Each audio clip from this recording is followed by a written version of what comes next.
자, 여러분 반갑습니다. 자, 지난 시간에 이어서 21번부터 마저 보겠습니다.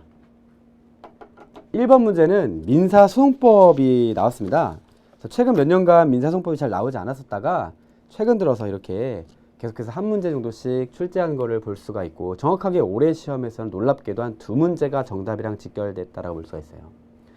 그래서 지난 시간에 살펴봤던 5번 문제에 보면 정답이 3번이었는데, 증인신문은 원칙적으로 법원의 신문 후 당사자에 의한 교신문의 형태로 진행된다라고 되어 있었습니다. 자, 우리 교재 페이지 278쪽에 보면 제가 보조단에 교신문제도 민사소송법 제327조라고 사실 적어놨어요. 그래서 증인을 신청하는 측과 그 상대방이 서로 교차하여 증인을 신문하는 방식을 말한다라고 되어 있기 때문에 우리 교재에서도 적중되었다고 볼 여지는 있는 거고요. 자, 이 문제의 경우 어떠냐? 역시나 교재 278쪽에 보면 독촉 절차가 나와 있고, 또 279쪽에 보면 강제집행 절차, 그리고 또 뭐 집행보전 절차, 이게 다 나와 있고요. 소액사건 심판 절차에 대한 것은, 자, 이것은 최근에 출제가 됐던 그런 내용이기도 합니다. 그래서 다시 한번 출제했구나라고 보시면 되는데, 자, 우리 교재에 수록되어 있는 강제집행 절차를 제가 읽어드릴게요. 재판에서 확정적으로 승소하였는데 채무자가 임의로 채무 내용을 이행하지 않는 경우 채권자는 국가의 힘을 빌려 채무자라 하여금 강제로 이행할 수 있다. 자, 여기 보면 경비업자 갑이 경비계약을 위반한 걸 이유로 고객 을에게 손해배상 청구 소송을 제기했고 승소했어요. 이후에 을이 판결 내용에 따라 이행을 하지 않는 경우 갑이 국가기관의 강제력에 의하여 판결 내용을 실행하게 한 절차가 뭐냐? 바로 강제력이니까 강제집행 절차. 이거는 너무도 쉬운 문제죠. 이 법학개론과 민간경비론 같은 경우는 정말 상식으로 풀 수 있는 문제가 한 3분의 1 정도가 나오거든요. 법을 전혀 몰라도 이거 답 이거 아니야? 맞아. 이렇게 풀 수 있는 문제가 엄청 많다는 걸 참고하시면 좋고요. 막 암기를 해야 되는 거구나, 조문을 외워야 되는구나, 뭐 그런 거는 아니지 않을까라는 생각을 해볼 수 있는 국면이었습니다. 그래서 좀 짧게 말씀을 드려봤습니다. 자, 그 다음부터 이제 뭐냐, 형사법 일반이 출제가 되는 거예요. 그래서 우리 교재에 있는 형사법 일반에 거의 모든 적중이 이루어졌다라고 보셔도 괜찮습니다. 그래서 형법과 형사소송법이 섞여 있죠. 근데 형법보다는 형사소송법 일반이 더 많이 나온다라고 볼 수 있는 여지가 있는데요. 자, 그 중에서 이 형사소송법의 원칙이 있어요. 기본 원리죠. 정말 잘 출제되는 내용인데 교재 372쪽에도 나와 있는데요. 자, 옳지 않은 거. 1번, 규문주의가 기본소송 구조이다 라고 되어 있죠. 아닙니다. 탄핵주의예요. 자, 규문주의는 법원이 스스로 절차를 개시하여 심리재판하는 건데, 우리나라는 재판기관과 소추기관을 분리하여 소추기관의 공소제기에 의해 법원이 절차를 개시하는 것을 탄핵주의 또는 소추주의라고 합니다. 소추주의. 국가가, 즉 검사가. 규문주의가라고 하는 건 틀렸어요. 규문주의와 반대되는 말이 탄핵주의, 소추주의이기 때문이에요. 정답은 1번이고 여기도 맞고 여기도 맞고 여기도 맞는 그런 내용이었습니다. 자, 이것도 뭐 너무 쉽게 나왔죠.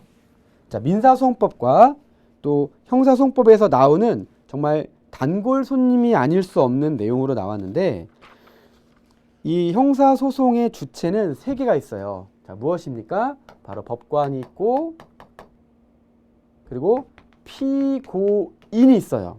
제가 지난 시간에 이 피고인과 피의자, 자, 그리고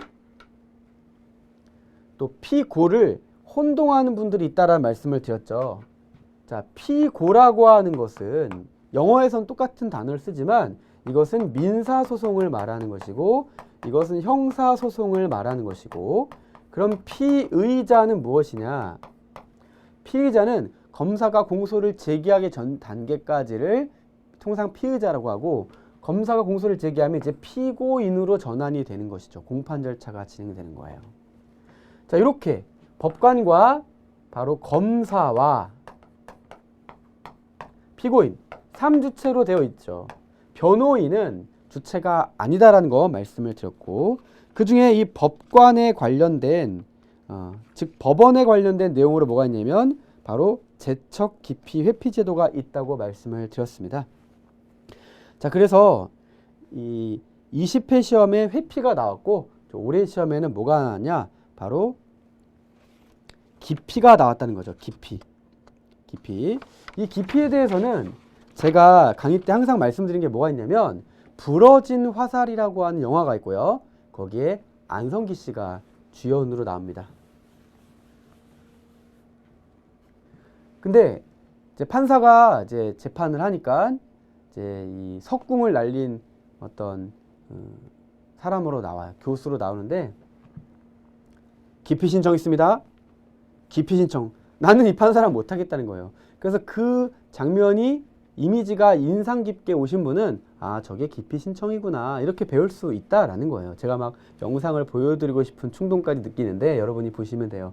그래서 법관이 불공정한 재판을 할 염려가 있는 경우에 검사 또는 피고인의 신청에 의하여 안성기 씨 배우, 자, 그 법관을 직무에서 탈퇴하게 하면서 무슨 신청? 기피 신청 있습니다. 이것만 기억하면 되거든요. 그러면 기피가 아니라 제척은 뭐고 회피는 뭐냐라는 것만 봐두시면 되는 그런 부분이에요. 제척은 형사소송법 제17조에 나와 있는 내용으로서 봐두시면 되는 거고, 회피는 법관이 스스로 탈퇴하는 것을 회피라고 하니까 그렇게 기억해 두시면 되는 부분입니다. 자, 24번.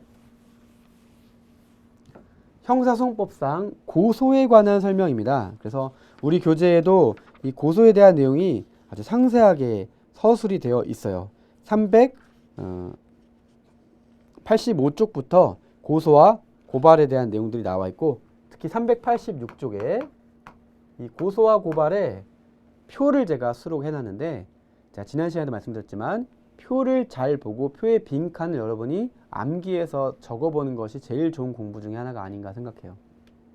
1번, 고소의 취소는 대리가 허용되지 않는다. 제가 표에 적어놨어요. 대리가 고소 허용된다, 고발이 허용되지 않는다라고 적어놨습니다. 그래서 허용되지 않는 게 아니라 허용된다. 딱 그 표에 대리 칸만 기억하셨다면 그냥 답이 나오는 그런 문제로 볼 수가 있다라는 것이고, 자, 2번, 제1심 판결 선고 전까지 취소할 수가 있다. 그것도 표에 그냥 나와 있어요.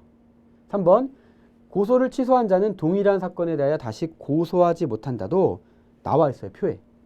또 친고죄의 고소기간은 원칙적 범인을 알게 된 날로부터 6월이다. 즉 6개월이다라는 것도 표에 다 나와 있다고요.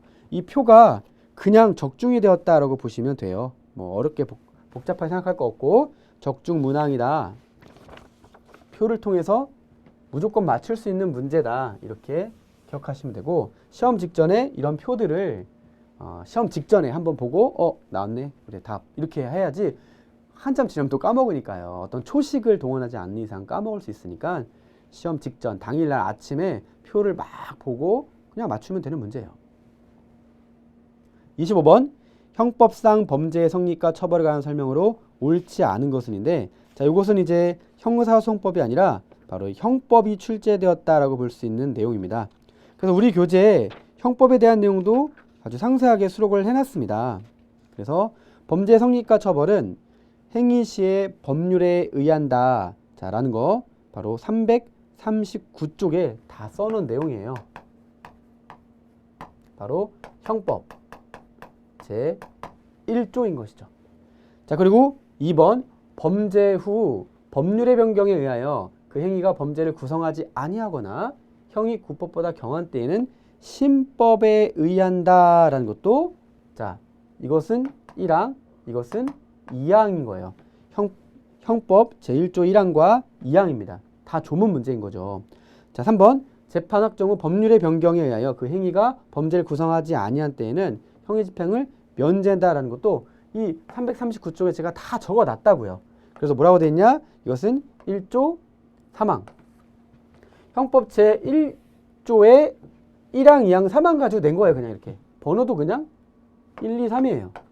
이런 문제는 절대로 틀리면 안 되겠죠. 그래서 이 4번을 잘 모른다 하더라도 이게 너무 명쾌하고 정말 많이 반복한 내용이다 보니까 이거를 사실 틀리려야 틀릴 수가 없는 내용인 거 아니겠습니까? 그러면 이 4번은 뭐냐면 5조의 5호예요.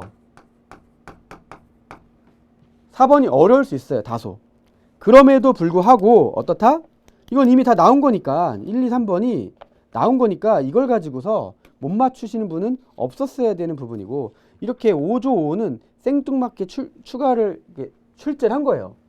그러면 우리가 추가해서 공부하면 될 뿐인데, 몰라도 돼요. 몰라도 1, 2, 3번으로 그냥 소거할 수 있다고요.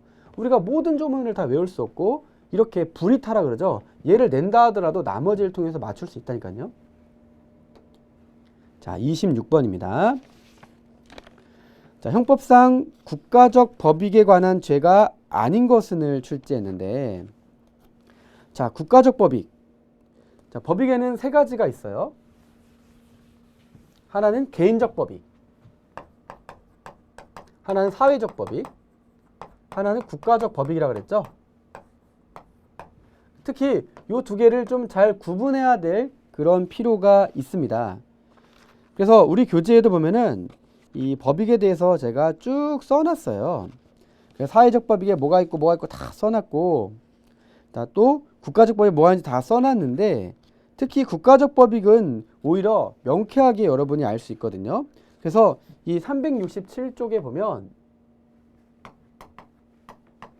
표가 또 있다고요. 표에 보면 국가적 법익에 관한 죄에서 국가의 존립과 권위에 대한 죄에서 내란죄, 외환죄, 국기, 국교 있고요. 국가의 기능에 대한 죄라고 해서, 자, 도주죄 있고, 위증과 증거인멸의 죄 있고, 그리고 공무원의 직무에 관한 죄, 즉 직무유기죄가 다 있으니까 엄청 쉽게 알 수 있는 거라고요. 또 368쪽에도 보면 이 항목들에 대해서 하나하나 써놨습니다. 자, 그래서 국가의 기능에 대한 죄에서 공무원의 직무에 관한 죄, 직무유기죄 써놨고, 또 도주와 범인 은닉에 대한 죄에서 도주 써놨고요. 위증과 증거인멸의 죄에서 위증죄, 증거인멸죄 써놨고요. 자, 이 소유죄가 아쉽게도 교재에는 없었어요. 방금 전 4번과 비슷하죠. 소유죄를 보니까 없더라고요. 그러나 이 세 개가 이 국가적 법에 관한 죄라는 게 너무 명쾌하단 말이에요. 그래서 답 1번. 이렇게 소거를 통해서 알 수가 있습니다. 아쉽게도 이게 교재 양을 줄이다 보니까 이 소유죄는 이 요점 정리에는 살짝 빠져 있지만 그래도 불이타가 아니라고요. 2번, 3번, 4번을 통해서 맞출 수밖에 없는 문제라고 생각하고, 이런 문제는 보자마자 한 3초 만에 맞춰야 되는 문제예요. 자, 27번. 형사소송법상 상소에 관한 설명으로 옳지 않은 것은이에요.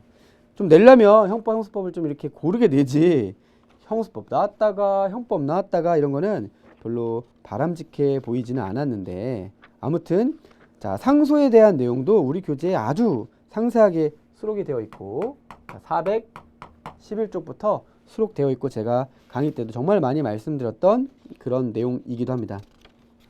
이 문제도 너무 쉬워요. 왜 너무 쉽냐면 제가 상소라는 게 있어요. 상소에는 자, 항소가 있고 상고가 있고 항고가 있다. 정말 많이 말씀을 드렸어요. 문제 풀이 때도 그렇고. 그러면 항소가 뭐냐? 자, 1심 법원에서 2심, 즉 고등법원으로 갈 때 하는 게 항소예요. 그리고 3심, 즉 대법원으로 가는 게 상고예요. 이것은 법원의 판결에 대해서 하는 거예요. 그럼 구별 개념으로 항고가 있는데, 항고는 뭐냐? 법원의 결정에 대해 불복하는 거고, 이거를 다 통틀어서 상소라고 하는 거예요. 그러면 법원의 결정에 대해 불복하는 상소는 상고가 아니라 항고라고 해요. 항고. 아주 기본적인 걸 물어보고 있었어요. 411쪽에 있는 내용이었고, 자, 상소의 제기 기간이 7일이다. 원심법원에 제출해야 된다. 또 4번 이런 것들도 다 책에 411쪽과 12쪽에 나와 있는 것이고, 특히 이 1번이라든지 그리고 4번 같은 경우 또는 2번 같은 경우는 다 뭐냐면 20회 기출문제에 나왔던 거고, 그래서 교재에 기출문제가 수록되어 있었고, 그래서 이 문제는 너무도 쉬운 문제예요. 보자마자 답이 나와야 되는 그런 문제가 아니었나 합니다. 에듀윌 유료 회원만의 특별한 서비스.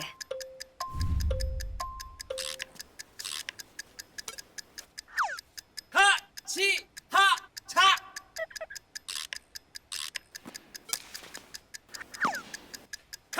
하치하차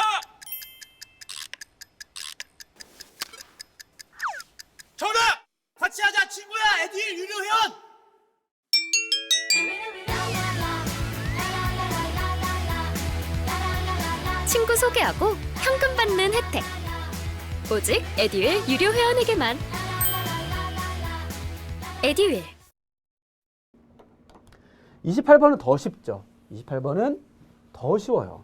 그래서 형사소법이 어렵게 내면 정말 말도 안 되는 조문을 끄집어다 낼 수 있는데 좀 무난하게 출제한 것이 아닌가라는 생각을 할 수밖에 없는 부분이고, 자, 우리 교재 408쪽에 보면 바로 전문입니다. 자, 전문 법칙이란 거는 전에 들었다는 거예요. 우리가 전설할 때 전자예요. 전해져 오고 전에 문 들었다는 거예요. 네, 그래서 이것을 한자로 하면은 뭐 요즘 좀 젊으신 분들 한자 좀 약할 수도 있는데, 자, 전문 법칙. 그럼 영어로 하면 더 편할 수도 있겠죠? hearsay라고 해요. hearsay, evidence. 전문 증거. 전문 법칙은 뭐냐면 바로 이 전문 증거는 증거가 아니고 증거 능력 인정될 수 없다는 것이고, 우리 교재 408쪽의 하단에 제가 다 이렇게 써놓은 내용들이에요. 자, 그래가지고 이 영미권에서도 이 에비던스라고 하는 파트가 있어요. 증거법이에요. 우리나라에도 형사소법에 증거법이 있어요. 그 증거법에 바로 이 hearsay evidence는 마찬가지 증거 능력이 없다는 거예요. 왜냐하면 이게 뭐예요? 우리나라 말로? 카더라예요. 카더라. 실체 없는 카더라가 얼마나 많은 사람들 괴롭히는지 몰라요. 카더라예요. 자, 형사소송에서 사실 인정에 기초가 되는 경험적 사실을 경험자 자신이 직접 진술하지 않고 타인의 진술 대명물을 간접적으로 보고한 형태, 원칙적으로 증거 능력이 인정되지 않는다는 원칙은 전문 증거에 대한 전문 법칙이다. 너무 쉽죠. 너무 쉬워요. 또 자백 배제 법칙이라든지, 그리고 자백의 보강 법칙이라든지, 그리고 위법 수집 증거 배제 원칙도 자, 우리 교재 406쪽, 7쪽, 8쪽에 제가 다 써놓은 자, 그런 내용들이 있으니까 참고해서 자, 보시면 되는 내용들이었습니다. 자, 여기까지가 형사법 1반이었고, 자, 그 다음 12문제가 4문제씩 출제가 되는 거예요. 자, 그래서 법학 1반이 9문제, 헌법 1반이 5문제, 자, 민사법과 형사법 1반이 민법, 민사소송법, 형법, 형사소송법 각각 출제가 되고, 자, 7문제씩 출제가 됩니다. 자, 그리고 그 다음에 이제 기타법이라고 저는 부르는데, 자, 상법 1반, 사회법 1반, 그리고 행정법 1반으로 되어 있다고요. 이것은 정확하게 4문제씩 출제가 되고 있습니다. 근데 오히려 여기가 더 득점 포인트 쓸 수 있다는 거 늘 강조하고 있는데요. 자, 그래서 4문제 하나하나 살펴보도록 하시죠. 자, 첫 번째 문제, 상법상 유효하게 사망보험 계약을 체결할 수 있는 자라고 나와 있는데, 사실 3법 문제치고는 다소 조금 어렵게 출제했다고 볼 수가 있어요. 자, 여기서 말하고 있는 것은 바로 보험 계약을 묻고 있는 거고, 보험 계약의 내용을 묻고 있는 거예요. 그래서 우리 교재에도 나와 있는데요. 이 보험 계약에 대해서 469쪽부터 제가 쭉 써놓은 내용들이 있어요. 그럼 보험 계약이란 건 뭐냐? 자, 근데 우리 교재에 있는 내용을 좀 벗어나는 내용으로 출제가 되긴 했어서 이 문제는 살짝 어려운 문제일 수 있겠다라는 생각을 했던 거예요. 그래서 정답은 3번인데, 자, 70세 이상이면 사실 상식을 동원하면 돼요. 나이가 다소 많으실 분 가능하지 않나? 왜냐면 우리 TV에 나오잖아요. 그쵸? 무슨 무배당 뭐 이래가지고서 막 여러 가지 계약들이 나와요. 그럴 때 나이가 많으신 분도 가입할 수 있나요? 아유, 그럼요. 뭐 이런 이제 홈쇼핑 같은 거 많이 보셨을 거예요. 그래서 지금 이거 어떻게 푸냐면 3대 1로 풀 수 있어요. 전혀 모른다 하더라도. 나이가 어린데? 심신상실인데? 심신박약인데? 그럼 나이가 많을 뿐, 여기는 성인이니까 답은 3번이겠구나. 이렇게 풀 수 있는 부분인 것이죠. 이것은 735조의 3과 732조를 활용한 문제이긴 한데, 그러나 상식으로도 풀 수 있다는 거예요. 그러면 이 별표를 지어도 되는 거죠. 그래서 보는 순간 뭐지? 하고 당황할 수 있지만 이렇게 여러분의 상식까지 동원해서 풀 수 있는 문제들도 꽤 많이 나온다니까요. 자, 732조에 보면 15세 미만자, 심신상실자 또는 심신박약자의 사망을 보험사고로 한 보험계약은 무효로 한다. 다만 심신박약자가 보험계약을 체결하거나 제735조의 3에 따른 단체보험의 피보험자가 될 때 의사 능력이 있는 경우에는 그러하지 아니하다. 라는 732조의 의거에서 풀 수도 있고 방금 말씀드린 방법으로도 풀 수가 있지 않나 라는 생각을 해볼 여지가 있습니다. 자, 그 다음 문제는 다시 회사법으로 넘어오는 그런 문제를 출제하고 말았어요. 네, 뭐 그럴 수 있죠. 그래서 이 상법 1반은 크게 두 가지를 냅니다. 회사법, 또 하나는 보험법이에요. 방금 거는 보험법으로 낸 거고 얘는 또 회사법으로 낸 거예요. 자, 그래서 회사는 무슨 회사가 있습니까? 자, 주식회사가 있고 합자회사, 한명회사, 유한책임회사, 유한회사가 있어요. 유한책임회사는 상법에 새롭게 도입된 그런 내용입니다. 그래서 총 5가지가 있으니까 이런 회사의 종류를 묻는 문제도 지금까지 정말로 많이 출제가 됐고 이 중에서 제일 중요한 회사는 바로 주식회사겠죠. 그래서 이 주식회사에 대한 내용 중에서 이제 뭐가 출제되냐면 바로 주식회사의 어떤 기관에 대한 내용들을 출제한단 말이에요. 그럼 주식회사는 뭐로 이루어져 있는가에 대한 내용인데 그 중에 뭐가 있냐? 바로 주주총회가 있어요. 우리 교재 462쪽에도 보면 주총에 대해서 상세하게 적어놨는데 자, 주총회라는 것이 있다. 자, 상법 또는 정관에 정하는 사항에 관하여 결의할 수가 있고 뭐 울라불라 막 나와 있어요. 근데 이 주주총회가 뭐냐 이거죠. 주주총회가 뭐냐? 바로 상법상 주식회사의 최고 의결 기관인 것이죠. 네, 그래서 특별 결의 사항도 나와 있고 여러 가지가 나와 있는 겁니다.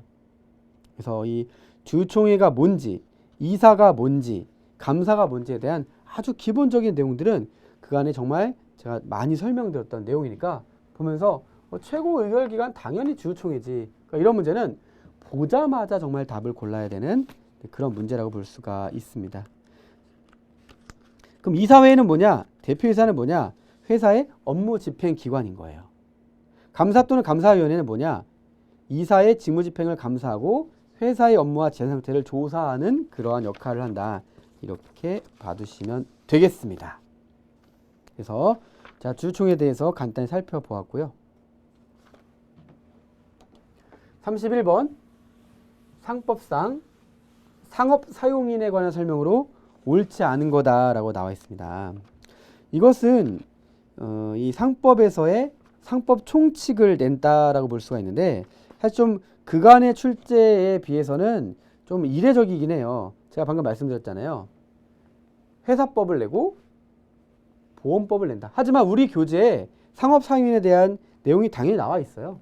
그래서 455쪽에 보면 상법상 주체라고 해서 자, 상법상 주체인 상인의 종류로는 당연상인과 의제상인과 소상인이 있다라고 말을 했고 또 뭐가 있냐? 바로 상업사용인, 즉 기업 보조자가 있다라고 해서 제가 읽어드리면 상인에 종속하여 기업을 보조하는 자를 말한다. 지배인, 부분적 포괄대리권을 가진 사용인, 물건, 판매, 점포의 사용인으로 나누어진다라고 해서 써놨어요. 자, 그러면 자, 이 문제를 풀어봅니다. 좀 이례적인 출제이긴 한데 회사법은 아니었으니까 1번 지배인의 선임과 그 대리권의 소멸에 관한 사항은 등기사항이다라는 거는 상법 13조인데 생각을 해보세요.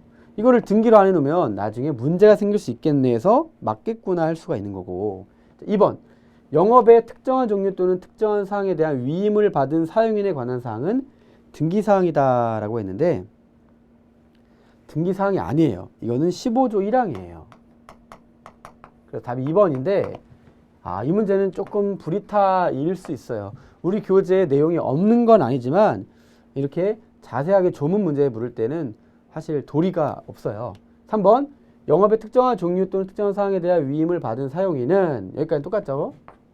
이에 관한 재판 외에 모든 행위를 할 수 있다. 자, 15조를 보면 영업의 특정한 종류 또는 특정한 사항에 대한 위임을 받은 사용인은 이에 관한 재판 외에 모든 행위를 할 수 있다. 그래서 얘가 맞고 얘가 틀린 내용이다라는 건데 이건 철저하게 상법 15조에 대한 조문 문제니까 사실상 불이타였고 어려운 문제였어요. 4번. 지배인은 영업주에 가름하여 그 영업에 관한 재판상 또는 재판 외에 모든 행위를 할 수 있다. 11조 1항이었습니다.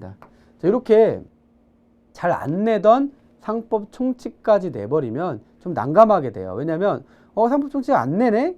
거의 10년간 안 냈어요. 한 번도 안 냈어요. 그래서 회사법만 하면 되겠다라고 철떡같이 믿고 있는데 이게 내버리면 내년부터는 상법 총론도 내겠다는 건가? 라는 당황이 있을 수 있는데 자, 뒤에 이 네 문제 12문제가 저는 득점을 해야만 되는 문제라고 말씀은 드렸지만 다 맞아야 된다는 얘기는 아닐 수도 있는 거죠.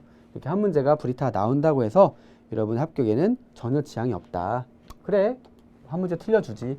이렇게 여유롭게 생각하고 푸셔도 돼요. 좋은 문제는 그런 어려움이 있어요. 자, 32번. 상법상 보험계약에 관한 설명 옳지 않은 것은. 그래서 보험계약 2문제, 회사법 1문제, 그리고 상법 총칙 1문제가 나오는 좀 다소 독특한 출제를 했습니다만, 자, 보험계약은 쉽죠. 옳지 않은 것은입니다. 자, 보험계약의 상대방은 3명이 있어요. 자, 보험자, 보험사업자라고 하죠. 보험회사 생각하시면 돼요. 보험 계약자가 있어요.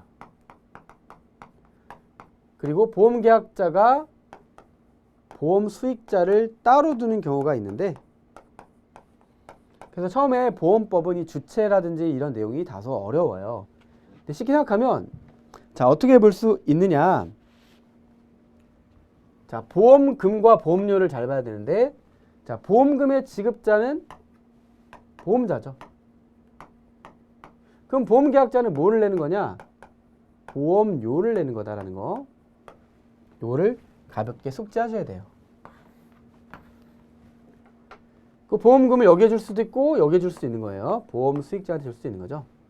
자, 보험계약자가 있어요. 아버지가 있어요. 근데 생명보험이에요. 그럼 자신이 당신께서 돌아가시면 그의 보험 수익자가 상속을 받는 거잖아요. 상속이라기보다 받는 거죠. 그러니까 자, 보험금을 지급하는 보험자에 있어서 뭐 이쪽 아니면 이쪽이 받는 거죠. 그래서 1번은 맞고요. 보험 수익자는 인보험에서만 존재하냐? 그렇게 봐야 되겠죠. 인보험 특유의 개념이에요. 보험사고 발생 시 보험자에 대하여 보험금 지급 청구권을 가지는 사람을 보험 수익자라고 하는 것이고 다만 손해보험에서는 피보험자가 보험 수익자라는 어려운 개념이 있었죠. 자, 3번. 보험료 반환 의무는 보험 계약자가 부담하냐? 아니죠. 자, 보험자가 보험료를 지급받는 거고 보험금을 지급한다 그랬죠. 그러면 보험계약의 전부 또는 일부가 무효인 경우 보험계약자와 피보험자가 선의 중대한 과실이 없는 때에는 보험자에 대하여 보험료의 전부 또는 일부의 반환을 청구할 수가 있는 거고 그게 상법 조문 648조예요. 그 말이 뭐예요? 자, 전부 또는 일부가 무효됐다. 그러면 이 보험료를 냈던 거를 당연히 돌려줘야 되겠죠. 그게 보험료 반환 의무예요. 그러니까 보험 계약자가 아니라 보험자가 부담한다. 이렇게 해야지 맞는 거가 되는 거죠. 자, 4번. 생명보험의 보험 계약자는 보험 수익자를 지정 또는 변경할 권리가 있다는 것은 조문 문제인데 733조 1항이에요. 네, 이런 것들은 다소 조금 어려운 내용일 수는 있겠습니다. 근데 어때요? 역시나 불이타라고 얘는 볼 수가 없어요.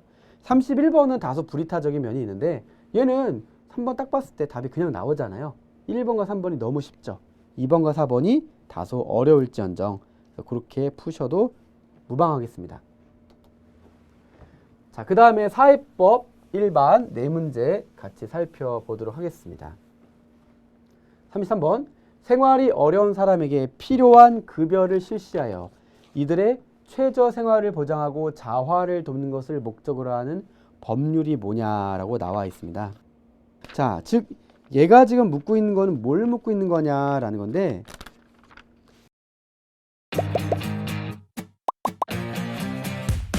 유료 회원만의 남다른 서비스.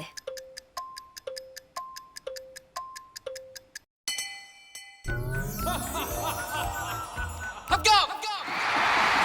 합격하고 돈도 받는 혜택. 오직 에듀윌 유료 회원에게만. 에듀윌. 무료 합격!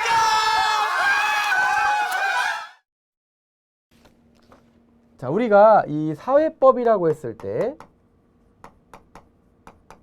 사회법에 세 가지가 있어요. 근데 그 중에 한 가지는 우리가 잘 출제 안 합니다. 바로 경제법인데, 경제법은 독점규제 및 공정거래 관련 법률, 즉 공정거래위원회가 다루는 법률이고요. 소비자 관련 법들이에요. 이건 출제를 안 하고 있어요. 그럼 뭘 출제하냐? 노동법 일반을 출제하고 사회보장법을 출제합니다. 근데 사회보장에도 두 가지가 있는데, 자, 사회보험이 있고, 자, 공공부조가 있어요.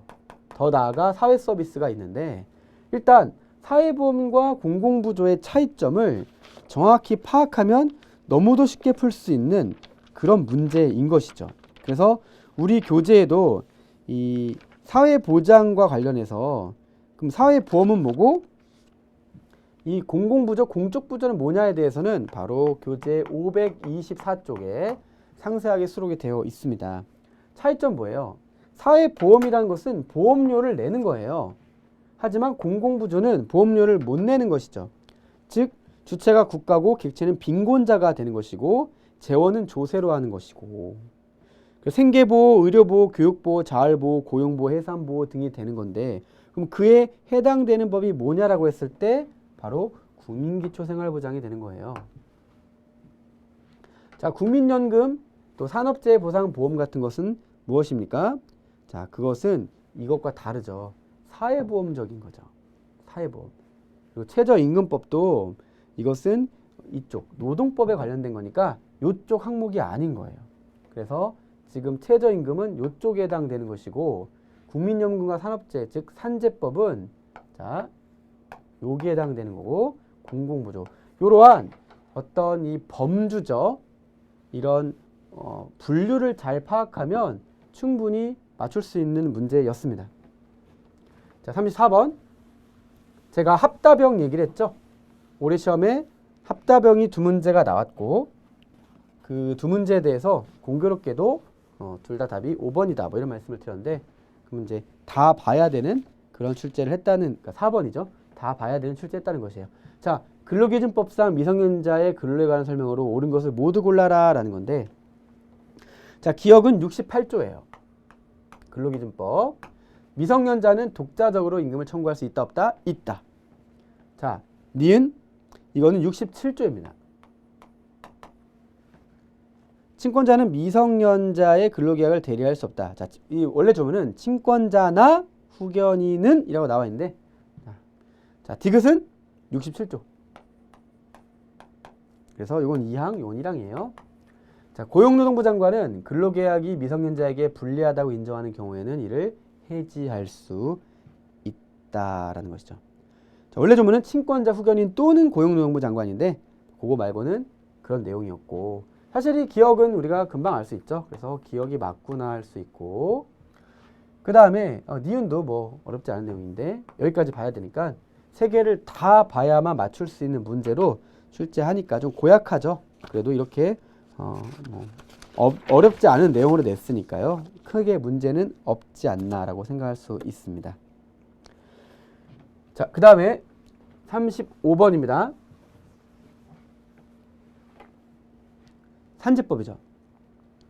산업재해보상보험법에 관한 설명으로 옳은 것을 골라라 라는 문제인데 자, 이런 문제도 살짝 뭐 어렵다고 볼 여지는 있을 것 같아요.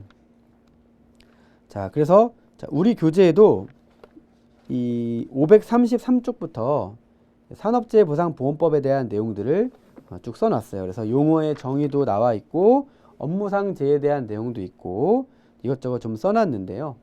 자, 하나하나 보겠습니다. 자, 1번 옳은 걸 골라야 돼요. 헷갈리시면 안 됩니다. 가군의 고용활동에는 적용되지 않는다. 자, 이것은 자, 2조 자, 6조 단서예요. 6조 단서. 6조 단서. 그래서 이 1번 같은 경우는 다소 좀 어려운 내용으로 볼 여지가 있었던 것 같아요. 자, 마저 보시면 2번. 산업재보상보험 사업은 누가 관장하냐? 보건복지부가 관장하냐? 자, 고용노동부죠. 고용노동부. 고용노동부입니다. 자, 주체를 왜곡했어요. 자, 3번. 근로자의 업무와 상당 인과관계가 없는 재해도 업무상 재해로 인정되느냐? 그렇지는 않죠. 네. 오히려 없는 경우에는 그러하지 아니하다라고 하는 37조 1항의 단서예요. 이런 거 잘 봐요. 뭐뭐도 아니죠. 없다면 재해로 인정돼. 3번은 좀 쉬웠던 거고요. 4번. 사망한 자의 사실혼 관계에 있는 배우자는 유족급여 대상이 아니다라고 했는데 5조 3호입니다. 아무리 사실혼 관계 있다 하더라도 해줄 수 있다라는 거예요. 그렇죠?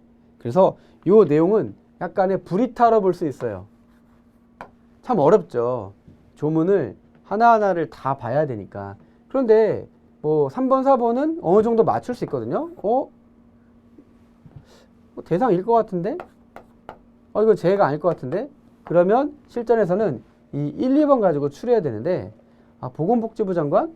그런 것 같기도 하고 아닌가? 고용노동부가? 그래서 1, 2번이 되게 헷갈릴 수 있는 거예요. 자, 1번은 조문 문제였고 자, 산업재해보상보험법은 위험률, 규모 및 장소 등을 고려하여 대통령령으로 정하는 사업에 대한 적용되지 않는데 가구 내 고용활동은 여기에 포함된다라는 시행령까지 물어보니까 요거는 불이타가 맞아요. 법의 시행령까지 봐야 되는 거를 맞추기 쉽지 않으니까 그래 요 문제 정도는 뭐 1, 2번 중에 찍자 이렇게 하셔도 되는 거예요. 자, 그 다음에 국민연금법. 요건 쉽죠? 국민연금법. 왜냐하면 그동안에도 무수하게 나왔던 내용인데 자, 국민연금 관련해서는 자, 여기에서 지금 이 국민연금 이 가입자에 대한 내용이 지금 나와 있단 말이에요. 그러면 이 국민연금 가입자에는 뭐가 있는가에 대해서 제가 정말 많이 말씀드렸고 실제 출제가 정말 많이 됐다라고 볼 수가 있는 겁니다. 그래서 교재 529쪽에도 잘 나와 있는데 자, 이 국민연금의 가입자의 종류는 4가지가 있어요. 사업장 가입자, 지역 가입자, 임의 가입자, 임의 계속 가입자예요. 자, 사업장, 지역, 임의, 임의 계속. 그래서 다른 거 볼 필요 없이 4번이 정답이구나 라는 걸 금방 알 수 있는 그런 문제였기 때문에 이 문제는 다소 쉽다고 볼 수 있죠. 자, 1번. 국민연금 수급권은 담보로 제공할 수 없어요. 58조 1항. 이건 상식이죠. 이걸 어떻게 담보로 제공합니까? 평생 여생을 보내야 되는 연금에 대한 수급권인데. 자, 2번. 이사장은 공단 이사장은 누가 임명하는 거냐?